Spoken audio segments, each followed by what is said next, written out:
তুর্কি স্টাইলের এগ কারি। তো এইভাবে ট্রাই করো, আশা করি ভালো লাগবে। তো আমি একটা কড়াইতে জল নিয়ে নিয়েছি 2 কাপ মতো। এবার জলে দিয়ে দিলাম সামান্য পরিমাণে লবণ আর 1 চামচ মতো ভিনিগার। তারপর আমি 2টো বাটি নিয়ে নিয়েছি আর বাটিতে ডিমগুলো ফাটিয়ে নিচ্ছি। একটা বাটিতে একটাই ডিম ফাটাতে হবে। তারপরে জলটা যখন গরম হয়ে যাবে, এবার জলটা একটু গোল গোল করে নাড়িয়ে এবার ডিমগুলো ছেড়ে দিতে হবে। ঠিক আমি যেভাবে করছি এইভাবেই করতে হবে।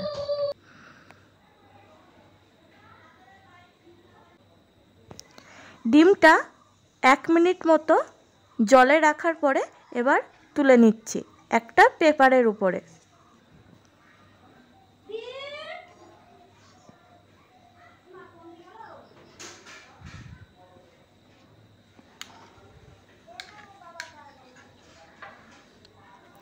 এবার একটা বাটি নিয়ে নিয়েছি, বাটির উপরে একটা ছাঁকনি দিয়ে দিলাম।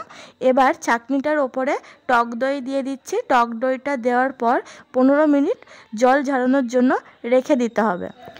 এবার একটা বড় চামচ নিয়ে নিয়েছি, এবার দিয়ে দিলাম 2 চামচ রিফাইন তেল।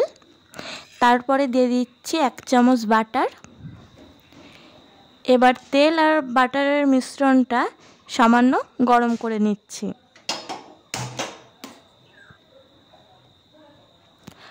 বাটারটা গলতে শুরু করলে দিয়ে দিলাম চিলি ফ্লেক্স আর লঙ্কা গুঁড়ো।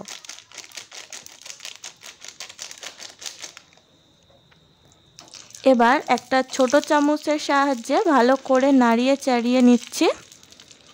তেলের কালারটা দেখো খুব সুন্দর এসছে। এবার নামিয়ে নিচ্ছি।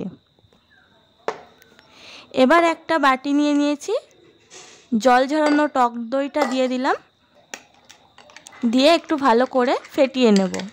দইটা ভালো করে ফেটানোর পর দিয়ে দিলাম পরিমাণ মতো লবণ আর সামান্য চিনি, আর দিয়ে দিচ্ছি গোলমরিচ গুঁড়ো। দেওয়ার পর আবারও একটু ভালো করে মিশিয়ে নেব। এবার একটা প্লেট নিয়ে নিয়েছি, দিয়ে দিলাম দইয়ের মিশ্রণটা, দিয়ে একটু হাতের সাহায্যে গোল করে থালায় ছড়িয়ে নিচ্ছি। ঠিক আমি যেভাবে করছি এইভাবে করবে। তারপর ডিমের পোস্টগুলো দিয়ে দিচ্ছি একে একে। উপর থেকে ছড়িয়ে দিলাম চিলি অয়েলটা যেটা তৈরি করে রেখেছিলাম। তো বন্ধুরা এইভাবে একবার ট্রাই করে দেখো, আশা করি এই রেসিপিটা তোমাদের খুব ভালো লাগবে।